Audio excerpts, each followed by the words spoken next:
Welcome back to the Vivid Podcast, where two unqualified idiots talk about subjects that we are not qualified to speak about. I am your host, Cole, and today we have a special guest. You could introduce yourself. My name is Kevin. Kevin, the editor who edits all the videos, Yo. and we'll probably be editing this exact video here as well. AI is taking over jobs. Never forget it. We need to start fighting now. Start the revolution. Light the torch, bro. Kevin, I'm going to ask you the same question I had to start it off to also ask my other interviews as well. You good? My other interviews as well. Like in 5 to 10 years, where do you see yourself being? Well, I see myself transitioning away from college. I'd probably be graduated by then. I could see myself moving into a career for a minor company to start off in the career that I wanted to focus on, which for now would be computer science, something in that field. I know jobs in that market are very scarce, but if I do manage to get a job, the possibilities are endless. Speaking on those possibilities, graduating with a major in computer science, what are the possibilities of career paths that can stem from that? I mean, you could do anything. Like, let's say, who knows, you want to be a programmer, start programming. You want to make your own website or your own software, your own company, you could definitely do that. You want to work for cybersecurity people make a lot of money, dude. They make like 6 figures, 200K a year. A lot of the richest men in the world right now, they do have a lot of control over the technological industry. Would you say that technology is taking over? It's definitely taking over. Maybe not the way that we see in like movies and stuff, like where they're shooting people, but it's definitely like iRobot with Will Smith. Yes, bro. If ChatGPT starts talking to me like that, it's gonna get wicked. With your computer science degree, where are you gonna be after you graduate? Who knows, man? The future is unpredictable, but definitely a possibility could be maybe I had an internship, like start working for a major company through an internship. That happens a lot, especially for people studying computer science. Not a lot of other fields. I mean, a lot of other fields get internships, but I feel like for computer science it's more important because it's just the job market is so. It's a lot of people that are in that field, and so you have to stand out. Otherwise, you're not going to get hired, and that's pretty intimidating. So I'll probably focus on that, getting a job. And then who knows what happens after that. So with a computer science degree, would you see yourself like, where to work for a company, or do you see yourself doing more freelance work to be your own boss?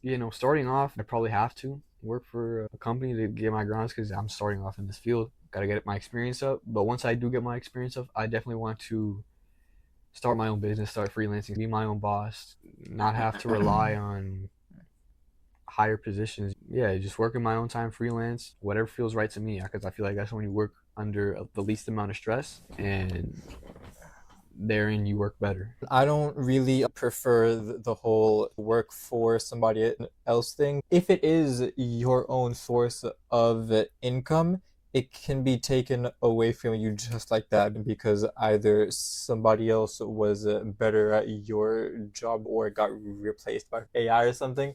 You're solely dependent on a manufacturer to give you your paycheck every week, 2 weeks, or a month. For me, I prefer, which you will end up there eventually, to always to work for my own self. To be the person who is receiving my money after the good or service is sold. You had said that you are trying to, after you gain experience by working for somebody else, you are going to try to shift into your own freelance work, like a media company or an agency company, something of that sort. Definitely something that has to do with like just managing behind the scenes. You can do it from anywhere. And how would you start a company as of that? Start a company? Yeah, like say you had just now. You are comfortable at where you are in your own skill within computer science. You're good to go and you feel comfortable enough to start this agency or freelance work of yours. How would you start it? That's a great question. Well, I mean, definitely, I'd want to do something in the field of cybersecurity, like I said. That's something I already have a bit of experience in. I took that in my old school, and I got to kind of dip my toes in that, and it was kind of fun. You know, I knew the basics, so definitely if I start something in that, I could be pretty good at it. Get a couple of my friends together because I know that they're into that type of career too. That's what they're studying along with me in college. So you would start off by getting a team together. Yeah, get a couple of us together, start something. So it could be more of a group effort. You know, it could be you, maybe two other people. Keep it small. Don't make it too big. Ideally, it'd be by yourself, but you always need some sort of support in these types of things. Why do you say to keep it small, not too big? I mean, because if you're starting out, you're not gonna want to have like a whole set of employees if you're not gonna have a stable source of income. You're not gonna be able to pay them. You're not gonna be able, especially if you know you're just starting out, which is what I'm. Hopefully, one day we'll get to that point. So you believe in a team effort for when you do begin to start this venture of yours. Yeah, man, definitely. Just have some people that can back your decisions, especially when it comes to the company, and it'll be set, man. There's nothing better than that. Do you believe that over starting yourself? I have nothing against starting for you, because you say you would start off with a couple of your friends who are also in the same field to have a bit of a team at the start. It doesn't necessarily mean we're also going to be working for the same company. We could help each other in getting started in the same field, go our own separate ways when it comes to it, but get the basics of what we need, like make a bank account for the company, reach out towards investors or make connections with people higher up in that industry, see if they could get you started or help. If you go together, there's less pressure on you. You could rely on one another. You can be like, hey, do you have anybody that maybe I could reach out to? Overall, it just goes a lot smoother. More resources, more attainability. You can be in more places than one. At the time, completing different things for the startup of your company.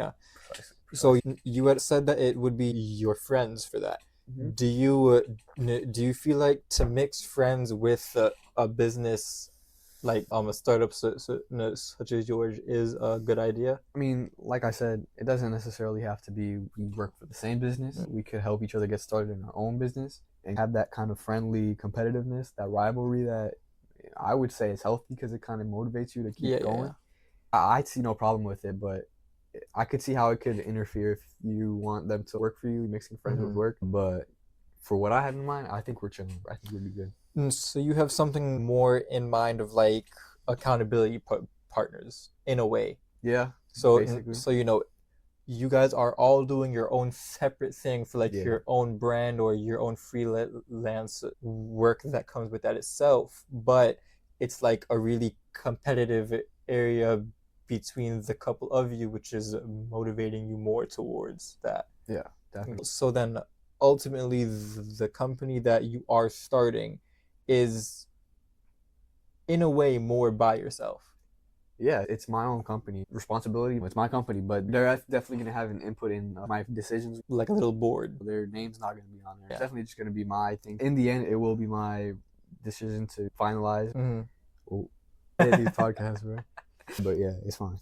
So you have Timmy, you have John, you have Carter. All of them are doing their own thing, as are you. But you can ask them to use resources that they've also had on their end to help you on your own journey. I feel like in that way, everyone benefits and nothing gets taken away from anybody. So I feel like it's a win-win. Okay. So now you have the team, you have the resources, you're contacting who you have to contact. What's your next step after that? You never want to stop reaching out. You want to always keep working on projects. You always want to keep building your portfolio, building a resume. So you always want to work on stuff, even when you're not working. How would you get clients and build that portfolio? Yeah, just build up experience. Do random stuff. Code. Maybe if you like coding, code up some projects. I would look for getting some certifications in different fields because that helps a lot of people can see the certification. You're like, oh, this guy is pretty qualified.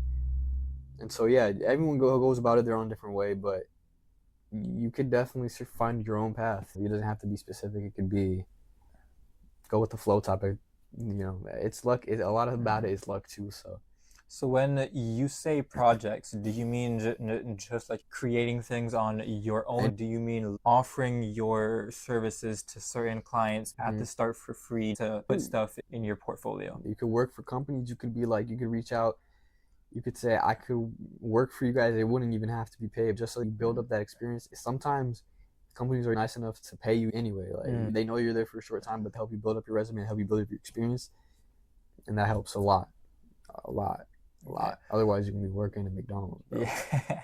So then, being freelance, you have your own company or your own media, and the type of content for you to put out there, I'm sure it's like a lot of commercials, a lot of ads, demos, or just Yeah. something to brand that place.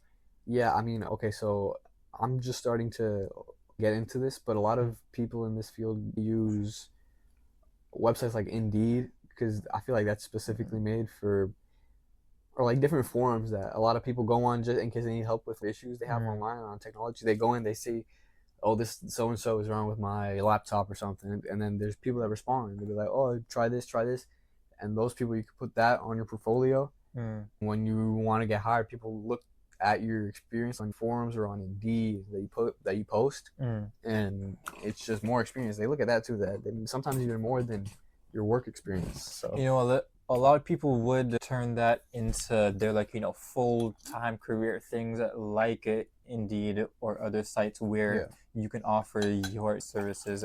Do you think of it more as like, you have your own company name, your own company put in a policy, your own company goals, or do you think of it more as you have yourself out there on these sites such as Indeed or more okay. getting clients? I feel like I could, yeah, a client based customers are probably what I would be going for, Mm, just because it's more less specific, less strict. yeah. I could do it on my own time. Say, I have a, I could people can hit me up. Mm, They can be like, oh, we need you, come over here. There's a like a, I don't know, the computer's running really slow.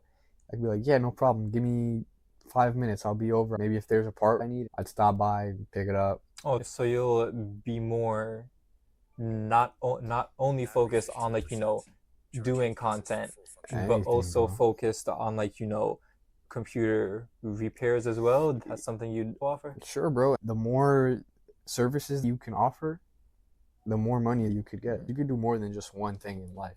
That's why And I also wanted to go into philosophy. and this is just you doing all this content creation, repairs, all this just you, Maybe if I get further, I could invest in, a couple a couple employees. people. Okay. But if it were just you doing this, you don't feel like a bit of a sense of being overwhelmed would end up coming in as well? I could keep it small for the stuff that I could do myself. I could Mm-hmm. definitely keep it small. If the business is growing, I could have people all over the place. But just like real estate, I want to get into real estate, especially managing, like being landlords and things like that, managing Airbnbs. And I feel like everybody should get into real estate. Before we get into that, you had bring up how you're also trying to study philosophy as well. Yes. What's the interest with philosophy? Well, where do we start? I mean, I feel like nobody really gets into philosophy. Like nobody grows up wanting to be a philosopher or like a to focus in philosophy, but I feel like you could definitely benefit. Anybody could benefit from learning philosophy. It's something that a lot of people take for granted, the ability to think. A lot of people take that ability for granted, and I just think it's something that we need to rely more on. There's not a lot of careers in it, which is like a bad thing about it, but it's just something that I feel like you could benefit more from than just getting a career from it.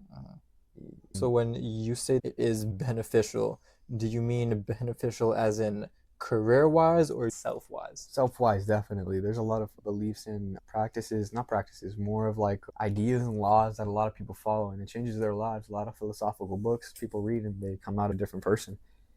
Nothing to that extent has ever happened to me, but I'm definitely fascinated by the idea you could change someone's life by just kind of changing the way that they think about things. Do you take self education as an important factor? Because you had brought up philosophy books. Yeah. and such. Have you read a couple of those yourself? I've never read one from beginning to end, but whenever I feel like I need a deep philosophical take, I Mm. definitely always open one up just on a random page. Maybe if there's a quote I really like, I'll have it on Yeah. deck always. When I think of a philosopher, I think of a Roman or Yeah. Greek philosopher such as Marcus Aurelius. He's a very popular philosopher. Would you say that it's similar between philosophers from then to a modern day philosopher? That's a great question. I feel like in today's times, people just think that they know everything. You know, they believe they're super educated in something when really you gotta have more than one way of looking at it. Like you can't just be your ways, you gotta have others' opinions on it. Mm. And sometimes they're so blatantly wrong that you can't even entertain it, bro. So after saying that, do you believe in the quote, You can't teach an old dog new tricks. meaning in the sense of like somebody who is like stuck in their ways? Yeah, They aren't open to, to learn all these different angles like a philosopher yeah. would. I mean, there's different ways that you can look at it. You could Mm. definitely look at it like you can't teach an old dog new tricks, but you could also look at it as maybe it's the same thing backwards. Like you can't teach a. Never mind. AI. Do you remember? We were talking about how being a philosopher, you are also open to the idea of new possibilities and taking input from all these different pieces or Right, different people. right. You just got to be open to a lot of stuff. It's healthy for people to think about stuff they don't typically think about. A lot of people get overwhelmed with the idea of death. That's a big one in philosophy because nobody knows what happens. And that's a major difference also between philosophy now Mm. and before. Is a lot of those Greek philosophers, they didn't know anything. Like we probably still don't know anything, but they knew a lot less than we did, and like scientifically at least, like Mm. such as like what's going on with the Yeah, yeah, stars, and a lot of their philosophy was trying to figure out why things were the way that they were, and now we know the answer. It's not like yeah. because we have scientists and stuff. They use Uh, shadow boxing the chemical. yeah, so no, from what you had just said, how death is a big thing within philosophy. Something I read in Marcus Aurelius's journal was talking about how death is inevitable. It is going to happen, and I feel like that's something that they really understood back then, that it's going to happen. That is the one single guarantee in life. But what matters the most is what happened in that lifespan until you got to death. Exactly.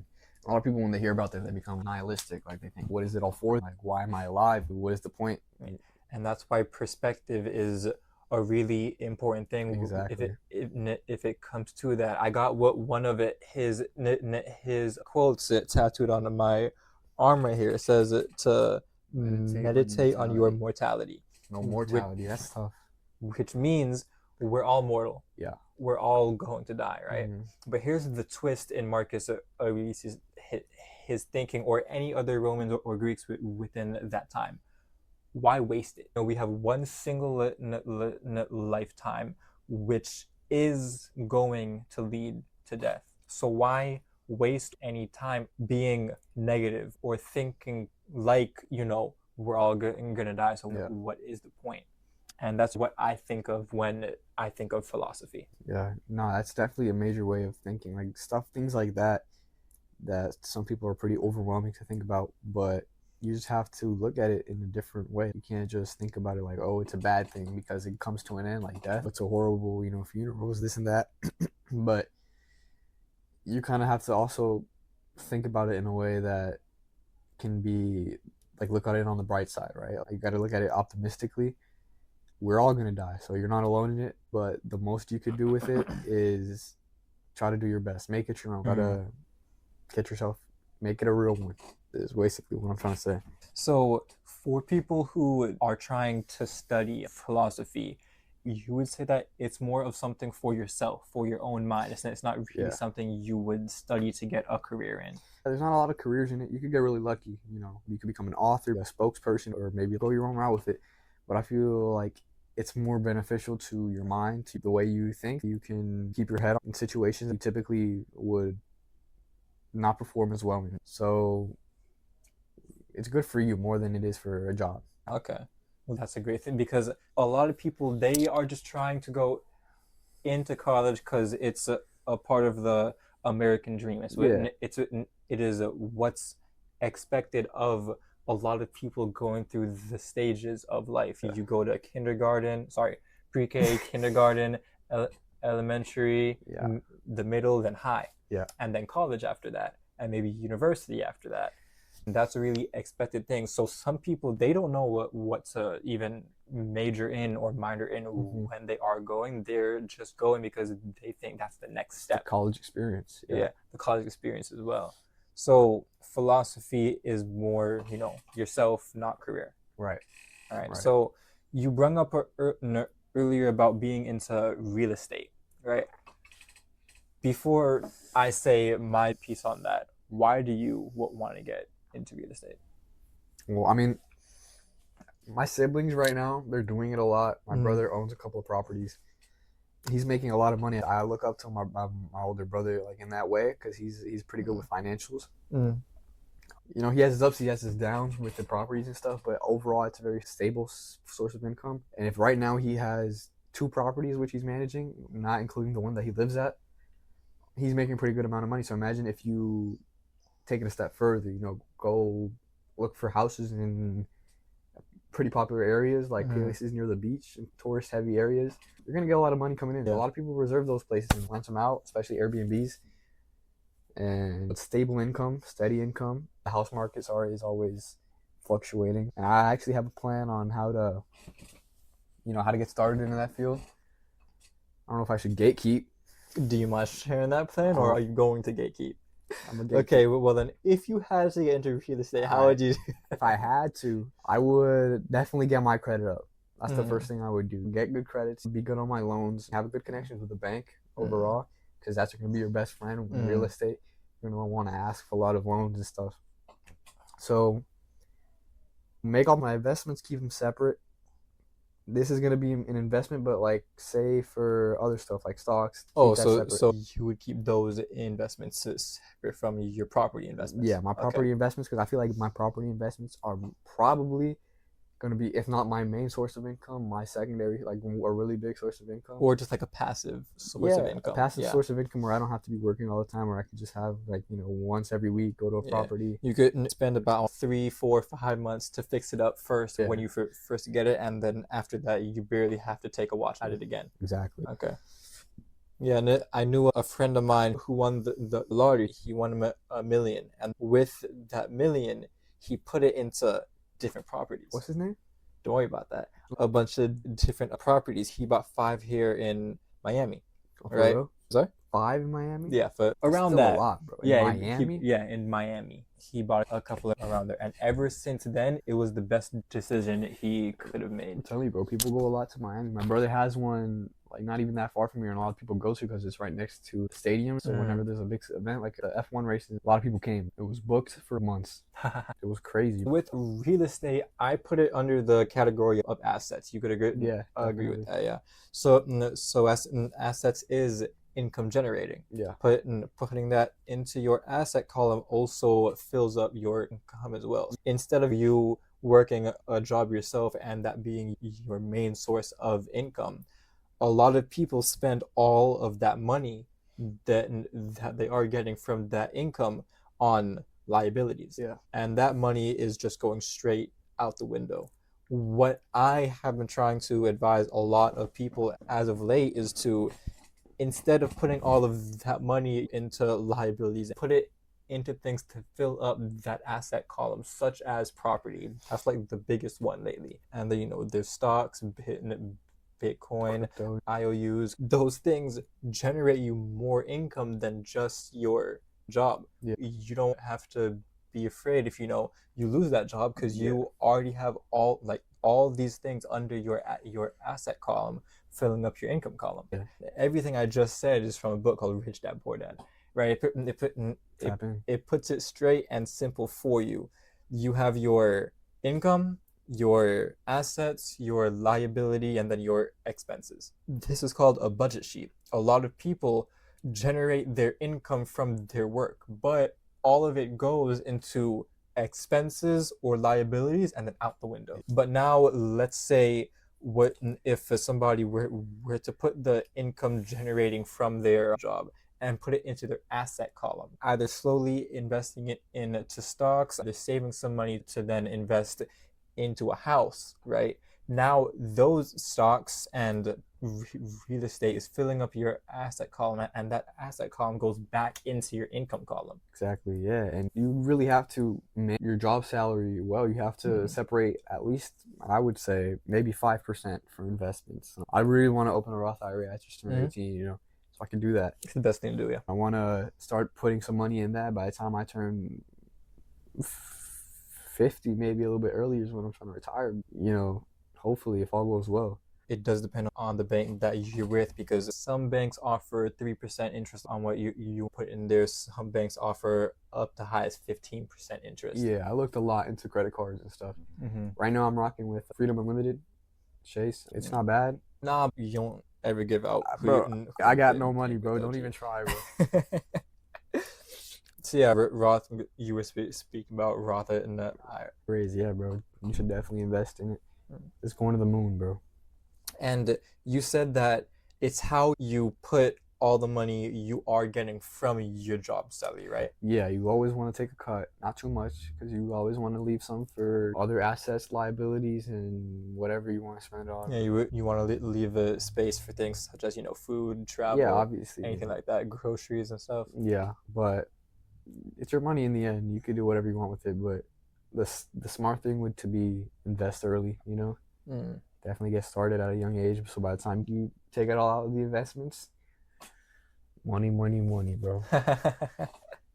I don't necessarily agree with taking it out your investments, but taking out like when you're retired. When you say investments, do you talk about stocks or just all investments in general? The investments you have on any properties.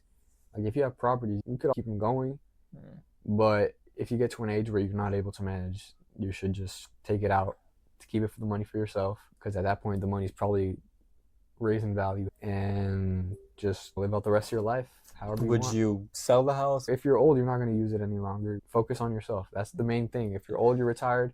Self-care is a major thing. Do you believe in generational wealth?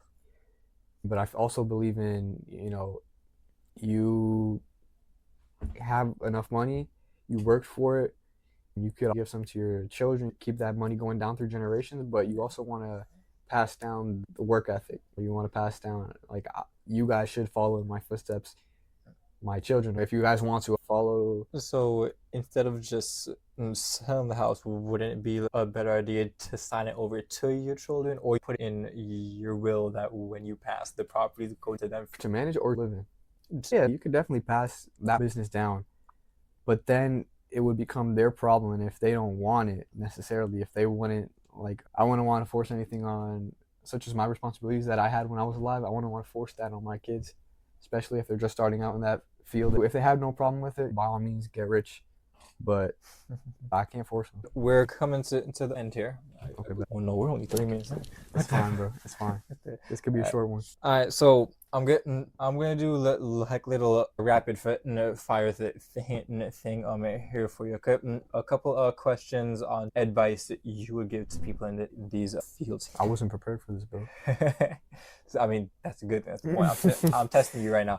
So, for somebody who is trying to get into computer science and trying to get that degree, what is some advice you would give to them for after they graduate? Make connections. I mean, I'm not there. You don't have to listen to me. Like I said, we're two unqualified idiots. When you end up getting that degree, what's advice you would give them? Definitely make connections, build experience, sign into Indeed, you know, make an account. The connections, you could get a lot of connections through Indeed. Connections are a major thing. You definitely want to focus on connections. That's and now those that are trying to major in a philosophy degree, I keep forgetting the word, in a philosophy degree, what is some advice you would give to them for why they should major in that?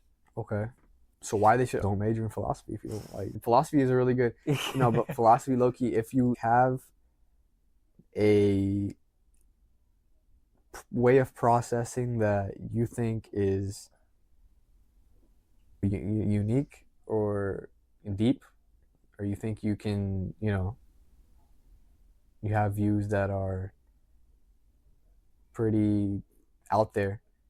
You should definitely try out philosophy, you know, get your thoughts out. Sometimes it's therapeutic.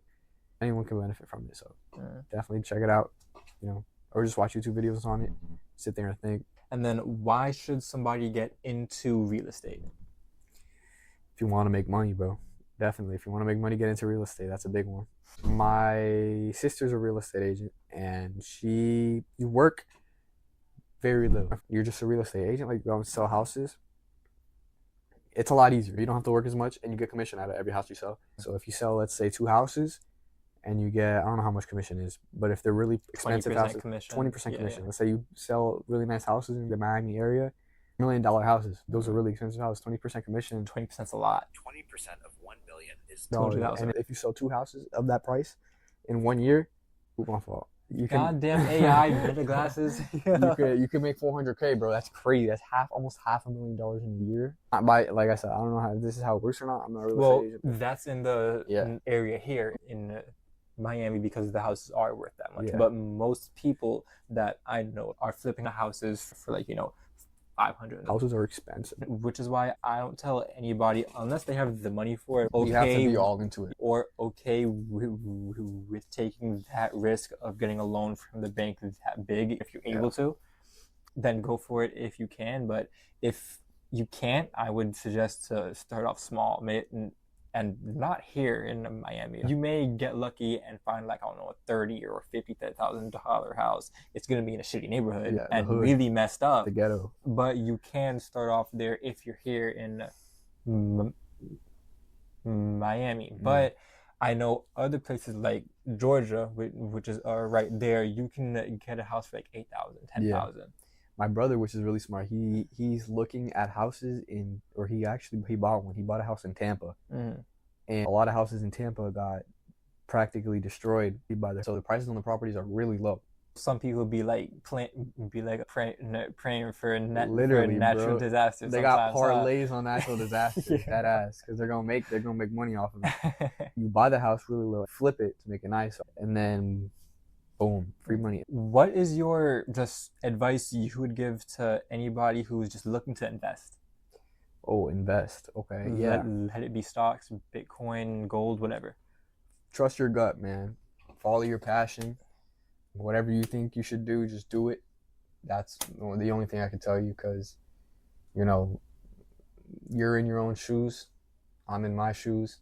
Everyone's in their own shoes. So from a lot of what I've heard from you, your kind of sole drive for all of this, for the real estate, the investments, it's all just for the money, essentially. Oh, really, bro? I mean, money is definitely a big thing. Who doesn't want money? But I feel like just getting out there is also some way that you could work on yourself. Like I said, philosophy is major, self-improvement, making connections in any of the fields like cybersecurity or real estate, where you go out and you meet people, show them houses, make connections to agents and stuff. Just socializing is why we're here, why we were sent on this planet, why we could speak this language, So just do it, bro. So then I have to ask again, why do you feel to get into real estate? Because why not, man? Why not? Let me ask you a better question first, and maybe that'll give you an idea for real estate. What's your purpose for investing? Okay, definitely. No, investing is just, obviously people that are getting into this world of trying to start something for themselves, trying to start a career, trying to get out there. They don't start off in the correct way. They don't manage their money correctly. They don't pace their spending.